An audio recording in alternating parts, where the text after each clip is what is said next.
La loi, c'est tout autre chose que la foi, puisque la loi dit: «Celui qui met en pratique les commandements vivra à cause d'eux». Quant à cette malédiction de la loi, c'est le Christ qui nous en a rachetés en devenant objet de malédiction pour nous sauver, car l'Écriture déclare: «Maudit soit celui qui est pendu au bois du supplice». C'était pour que la bénédiction d'Abraham s'étende aux nations païennes dans le Christ Jésus et qu'ainsi nous recevions grâce à la foi l'Esprit promis par Dieu. Frère, j'emploie ici un langage humain. Quand un homme a fait un testament en bonne et due forme, personne ne peut l'annuler ou lui ajouter des clauses. Or, Abraham a reçu les promesses pour lui et pour sa descendance. L'Écriture ne dit pas « et à tes descendants », comme pour plusieurs, mais à ta descendance, comme pour un seul, qui est le Christ. Alors je dis ceci, le testament fait par Dieu, en bonne et due forme, n'est pas révoqué par la loi intervenue 430 ans après, ce qui détruirait la promesse. Car si l'héritage s'obtient par la loi, ce n'est plus par la promesse. Or, Abraham, c'est par la promesse que Dieu lui a accordé cette grâce. Alors pourquoi la loi?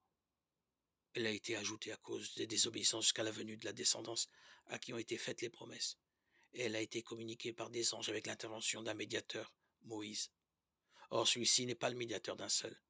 Et Dieu, lui, est un seul. La loi est-elle donc contre les promesses? Absolument pas. Si une loi avait été donnée pour nous faire vivre, effectivement, ce serait la loi qui rendrait juste. Mais d'après l'Écriture, tout a été enfermé sous la domination du péché.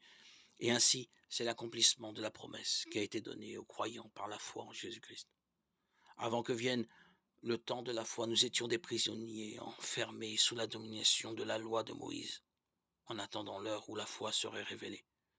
Ainsi, pour que nous devenions des justes par la foi, la loi, comme un surveillant, nous a menés jusqu'au Christ.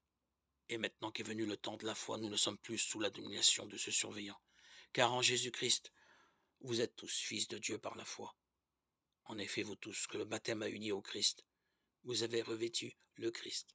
Il n'y a plus ni juif ni païen, il n'y a plus ni esclave ni homme libre, il n'y a plus l'homme et la femme, car tous vous ne faites plus qu'un dans le Christ Jésus. Et si vous appartenez au Christ, c'est vous qui êtes la descendance d'Abraham. Et l'héritage que Dieu lui a promis, c'est à vous qu'il revient. Galates 3, 12, 29.